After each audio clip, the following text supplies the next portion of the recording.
Hello everyone, welcome to the channel the Zorawar classes. मैं कपिल शांडिल्य आप सभी का बहुत बहुत स्वागत करता हूं। हमारी ईवीएस की नई क्लास में ये सेशन बहुत छोटा रहेगा और इसमें हम एक डाउट क्लियर करेंगे जो काफी बच्चों को रहा। ईवीएस के जो दो टेस्ट लिए गए हैं वो फर्स्ट और सेकंड, और उसमें कुछ बच्चों ने पूछा था कि हिमालय पर्वत को नवीन बलित पर्वत क्यों कहा जाता है। Why Himalayas are called as new fold mountains, what is the reason.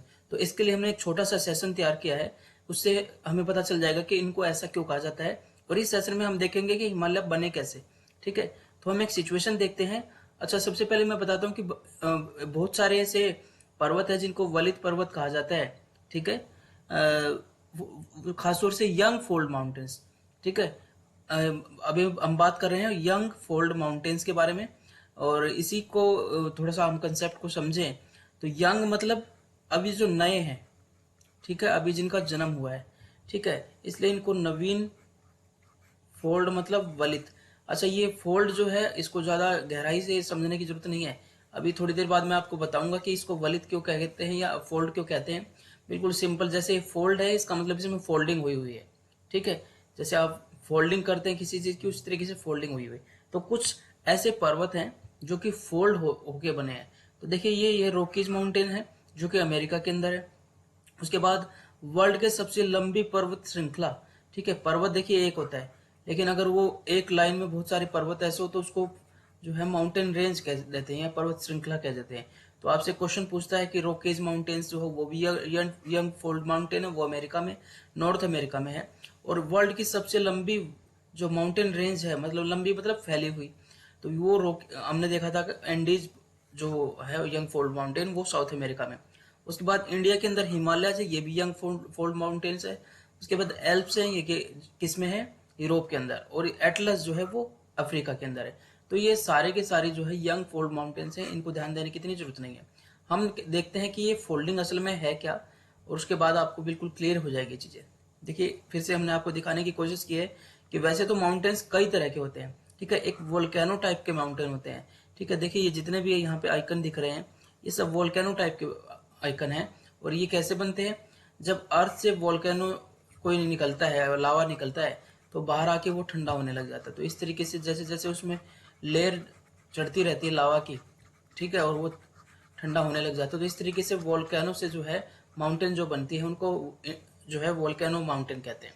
और इसी तरीके से जो है आपको देखिए छोटे छोटे माउंटेन्स यहाँ पे दिखाई देंगे। सब जो ये ट्रायंगल शेप की जो दिखाई दे रही है, ये सभी जो है वोल्केनो माउंटेन है। लेकिन आपको जो इस तरीके से जो दिखाई देंगी वो फोल्ड माउंटेन, जैसे हिमालय हमने देखा यंग फोल्ड माउंटेन है, इसके अलावा एल्प्स भी जो है वो यंग फोल्ड माउंटेन है, और रॉकीज नॉर्थ अमेरिका में, और एंडीज जो है वो साउथ अमेरिका के अंदर यंग फोल्ड माउंटेन्स है।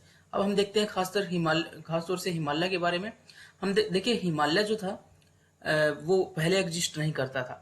ठीक है, अब देखिए भारत जो इंडियन प्लेट है वो साउथ में थी कितने साल पहले, देखिए 71 मिलियन ईयर्स एगो की बात हम कर रहे हैं, यानी कि 7 करोड़ साल पहले की बात हम कर रहे हैं। ठीक है, 7 करोड़ मतलब 71 मिलियन। 1 मिलियन में कितना होता है, 10 लाख। ठीक है, तो 70 मिलियन में कितना हुआ, तो 7 करोड़ और 10 हजार, 10 लाख, सॉरी, कितना हो जाएगा आप इसको समझिए। 1 मिलियन में होता है 10 लाख। ठीक है, तो ये हो गया 10 मिलियन। ठीक है, और 70 मिलियन मतलब देखिए आप समझ लीजिए, वन इकाई दहाई सैकड़ा हजार 10 हजार लाख 10 लाख। तो ये हो गया है हमारा 71 मिलियन है ना, तो ये हो गया 71 है, क्योंकि एक और लेना है हमने। तो ये हो गया इकाई दहाई सैकड़ा हजार 10 हजार लाख 10 करोड़। तो 7 करोड़ और 10 लाख साल की बात हम कर रहे हैं। ठीक है, तो 7 करोड़ और 10 लाख साल की हम बातें कर रहे हैं, इतने साल पहले की बात हम कर रहे हैं। तो Indian plate was in south. ठीक है, Indian plate was in south, और साउथ से ये मूवमेंट कर रही थी किस डायरेक्शन में, ये नॉर्थ की डायरेक्शन में। ठीक है, और एक और बात आपको ध्यान देने की, जितनी भी प्लेट्स हैं वो वर्ल्ड के अंदर, जितने भी कॉन्टिनेंट की प्लेट्स है, सबसे फास्ट मूविंग प्लेट अगर पूछा जाए तो वो इंडियन प्लेट ही है। ठीक है, 7 सेंटीमीटर पर ईयर की स्पीड से ये आगे बढ़ रही है। ठीक है, अभी भी बढ़ रही है। ठीक है, अब देखिए 55 मिलियन ईयर से वो यहाँ पर एग्जिस्ट करती थी, और आप इक्वेटर पे देखेंगे तो ये इक्वेटर से पास करते हुए जाती है। इसलिए जब ये इक्वेटर पे आई तो यहाँ पर वर्षा वन बन गए थे। ठीक है, वर्षा वन जो रेन फॉरेस्ट होते हैं, घने होते हैं जो, वो यहाँ बन गए थे, और इन्हीं के नीचे दबने की वजह से यहाँ पर देखिए कोयला जो बना है। ठीक है, तो ये गोंडवाना काल का है। जब गोंडवाना लैंड का पार्ट था, इंडिया साउथ में था, तो ये गोंडवाना लैंड जो बहुत सारे कंटिनेंट साउथ में जुड़े थे उनको गोंडवाना लैंड कहते थे। ठीक है, तो ये गोंडवाना काल का जो है कोल है जो इंडिया में बहुत ज्यादा पाया जाता है। अब इंडियन प्लेट देखिए इक्वेटर को पास करती है और 38 मिलियन के बाद जो है यहाँ पर पहुंच जाती है।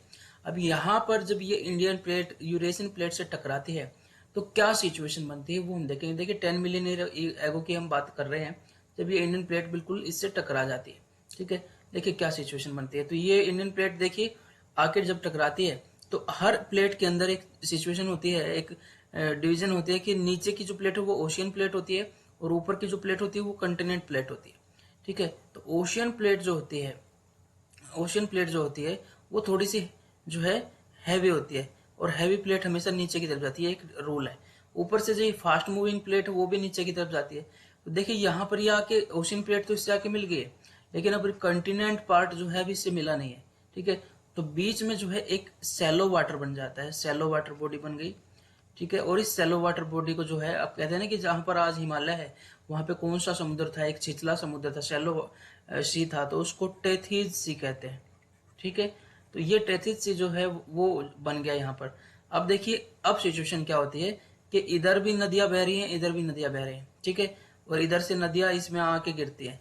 तो ये जो बना है ना इस तरीके से, जैसे इंडियन प्लेट इधर से आई, इंडियन प्लेट का ये ओशियन प्लेट पार्ट है, और इधर से यूरेशियन प्लेट थी। ठीक है, और ये आगे इससे मिल गई, अब ये नीचे की तरफ जा रही है, ये आगे मूव करेगी जब तक ये प्लेट इसके साथ बिल्कुल अटैच ना हो जाए, ये वाला हिस्सा इसके साथ अटैच ना हो जाए तब तक ये प्लेट नीचे की तरफ जाती रहेगी। ठीक है, और ये कंटिनेंट जुड़ के एक हो जाएगा। अब देखिए यहाँ पर कुछ पानी भरा रह गया, इसको टेथिस सी कहते थे। अभी हजारों लाखों सालों तक इसमें पानी में जो है नदियां जो है नदियां जो पानी लेके आती रही यहाँ पे समुद्र में, इस टेथिस सी के अंदर, और अपने साथ सेडिमेंट्स भी लेके आते रहे। जब ये सेडिमेंट्स इसके अंदर हजारों सालों से गिरते रहे तो सेडिमेंट्री रॉक्स जो है सेडिमेंट्री रॉक बन जाती है। जैसे ये मान लीजिए यहाँ पर ये प्लेट है और ये इसका ओशियन पार्ट है और इससे आके ये जुड़ गई है, तो इसके अंदर एक लेयर सेडिमेंट्स की बिछ गई। ठीक है, उसके बाद दूसरी लेयर सेडिमेंट्स की बिछ गई क्योंकि हजारों साल तक पानी आ ही रहा है, और तीसरी लेयर ऐसी बन गई, और ये कोई हल्की फुल्की 1 सेंटीमीटर की लेयर नहीं बता रहा मैं, ये कई किलोमीटर मोटी लेयर अगर बन रही है ऐसी तरीके से, तो इस तरीके से इसमें बहुत सारी लेयर बन गई, और ये लेयर जो है नीचे की तरफ वजन डाल रही है। इसकी वजह से इसमें जो कंप्रेशन हो जाता है, और कंप्रेशन होने की वजह से ये जो सेडिमेंट्स हैं ये आपस में चिपक जाते हैं और ये भी एक रॉक की तरह हो जाते हैं, और ये सेडिमेंट्री रॉक बन जाती है।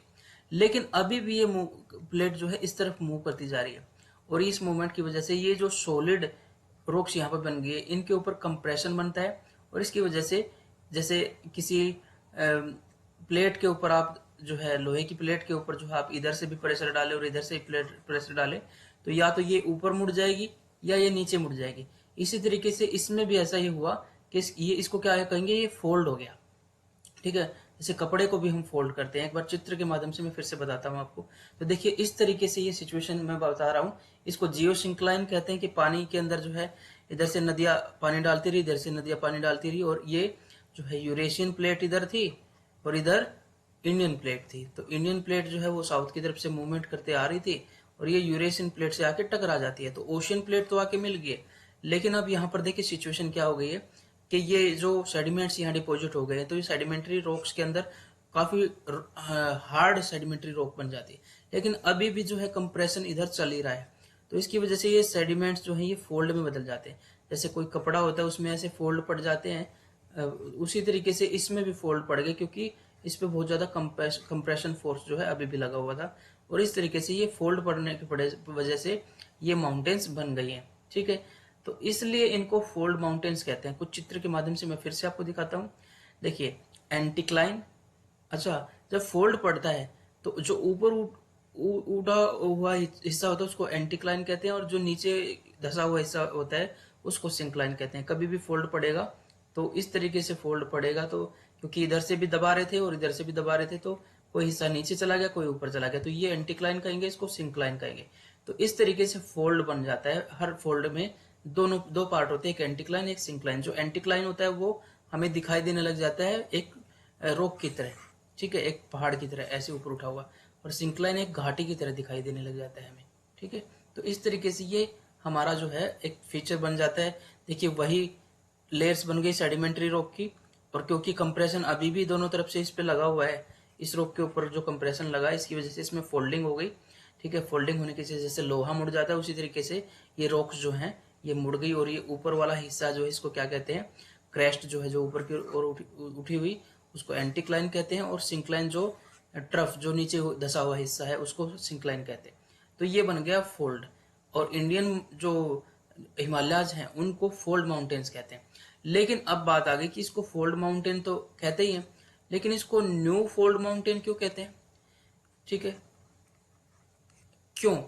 क्योंकि ये बनी है, देखिए 10 मिलियन ईयर्स एगो की बात हम कर रहे हैं, तब तो प्लेट आके टकराई है, उसके बाद इससे और 7, 5, 6, 3 मिलियन ईयर की बात करें तब जाके हिमालय बना है। ठीक है, इसलिए ये सबसे यंग बने हुए हैं। ठीक है, लेकिन अब देखिए मैं बात करूं अगर अरावली की, ठीक है, अरावली तब भी थी जब वो इंडियन प्लेट जो इक्वेटर को क्रॉस कर रही थी। ठीक है, ये भी एक फोल्ड ही माउंटेन है, कभी ना कभी यहाँ पे भी कोई कंटिनेंट प्लेट आके इंडियन प्लेट्स के साथ टकराई और ये बनी है, लेकिन ये 350 मिलियन ईयर एगो बनी है। ठीक है, 350 मिलियन ईयर एगो, तो ये ओल्ड फोल्ड माउंटेन्स है। ठीक है, और ये जो हिमालय, देखिए फिर से मैं आपको चित्र के माध्यम से बताता हूँ कि इधर से एक प्लेट आ रही है, इधर से एक प्लेट, मान लो ये प्लेट नहीं भी आ रही है, ये प्लेट इधर से आ रही है। ठीक है, तो अब ये आके नीचे वाला जो ओशियन पार्ट है वो तो ओशियन प्लेट तो टकरा गई है, अब ये सी बन गया, इसको कहते हैं जियोसिंक्लाइन। इधर से रिवर आ रही है, इधर से रिवर सेडिमेंट कैरी करके आ रही है, और ये सेडिमेंट जो है लेयर्स बना देगा, और ये लेयर्स जो बन जाएगी सेडिमेंट्स जो है कंप्रेस हो जाएंगे और रॉक बन जाएगी, और फिर उसके बाद क्योंकि प्लेट की मूवमेंट अभी भी चल रही है तो ये इस सेडिमेंट्स को जो है कंप्रेस कर देगी, और देखिए इस तरीके से फोल्ड पड़ जाएगा उन रॉक्स के अंदर जो कि काफी सॉलिड और हार्ड बन चुकी है। और इस तरीके से जो हिमालयन रेंज बनी है, तो फोल्ड पड़ने की वजह से अब जब तक ये वाला हिस्सा इसके साथ टच नहीं होगा तब तक ये जो है हिमालय जो है उसका हाइट बढ़ता रहेगा, इसलिए हिमालयाज की हाइट अभी भी बढ़ रही है। ठीक है, और जो अरावली है वो अपनी हाइट अचीव कर चुके हैं, उसका डिग्रेडेशन हो रहा है, तो वो डिग्रेडेशन मतलब वो हवा पानी वगैरह उसका हाइट को नीचे करती जा रही है। जब इसका हाइट बढ़ना बंद हो जाएगा तो कुछ साल बाद इसकी भी हाइट घटनी शुरू हो जाएगी। तो हिमालयाज हाईएस्ट भी है, इसके बाद न्यू फोल्ड माउंटेन्स भी है, नवीन वलन, ये जो फोल्ड पड़ा है ना उसको, जो ये फोल्ड हो गया इसके अंदर, इसको हिंदी में कहते हैं वलन, इसलिए नवीन वलित पर्वत इनको कहते हैं। तो मुझे लगता है कि आपको समझ में आ गया होगा कि इनको नवीन वलित पर्वत क्यों कहते हैं। नवीन क्योंकि ये अभी रिसेंट में ही बने हैं, बाकी फोल्ड माउंटेन काफी पहले बनी हुई है। फिर से इस चित्र से आप समझ सकते हैं कि वही चीज जो है सेडिमेंट्स जो है यहाँ के सी बेड पे आके जम गए, रिवर्स अपने साथ बहा के लाती रही लाखों सालों तक, वो इसको टेथिस सी कहते थे हिमालय में। अब कई लेयर्स बन गई, कंप्रेशन होने की वजह से वजन एक लेयर का दूसरी लेयर पे आने की वजह से इनकी ये सॉलिड हो गई और ये सेडिमेंट्री रॉक बन गई। और क्योंकि कंप्रेशन हो रहा है तो ये सेडिमेंट्री रॉक्स जो हैं उसको जैसे एक लोहे की रोड को मोड़ दिया जाता है, इस तरीके से जो है ये एक फोल्ड हो गया इसके अंदर। तो इस तरीके से फोल्ड माउंटेन्स बनी है, और Himalayas are the new fold mountains. ठीक है, और कुछ नीचे से लावा भी जो है प्रेस कर देता है। ठीक है, क्योंकि फोल्ड तो बन ही रहा है तो लावे को ऊपर उठने की जगह मिल जाती है, और कुछ लावा जो अंदर की तरफ इसका बेस जो बना देता है।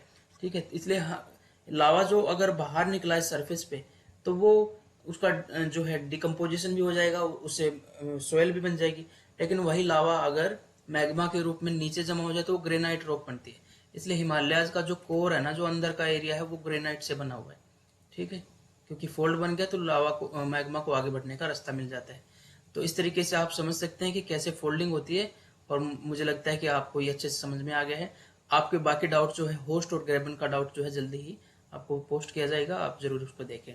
चलिए मिलते हैं नई वीडियो के साथ, अपना ध्यान रखिए, तब तक के लिए जय हिंद जय भारत।